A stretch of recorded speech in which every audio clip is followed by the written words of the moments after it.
મારું નામ ધનંજય દીપકભાઈ દવે છે। આ વર્ષની પરશુરામ જન્મોત્સવ સમિતિ દ્વારા જે પરશુરામ શોભાયાત્રા નીકળવાની છે તેના માટેના કન્વીનર તરીકેની જવાબદારી મને સોંપવામાં આવી છે।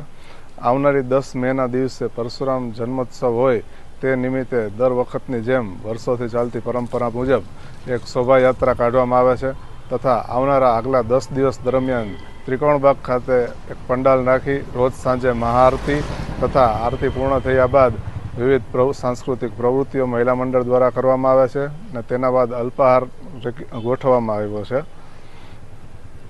અને કઈ તારીખથી ક્યાં સુધી તમે આયોજન કરવામાં આવ્યું છે ત્રિકોણબાગ ખાતે?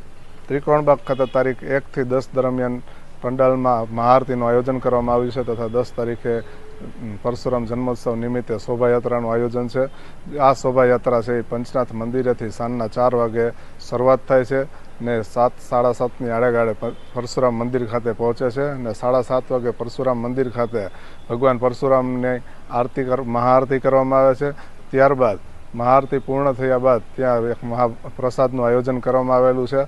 આ મહાઆરતી દરમિયાન દર વખતની જેમ આશરે 10,000 જેવું ભૂદેવો સાથે જોડાય અને શોભાયાત્રાનું નીકળે છે અને ત્યાં મહાપ્રસાદ ખાતે આશરે 10,000થી વધારે ભૂદેવો જોડાય છે।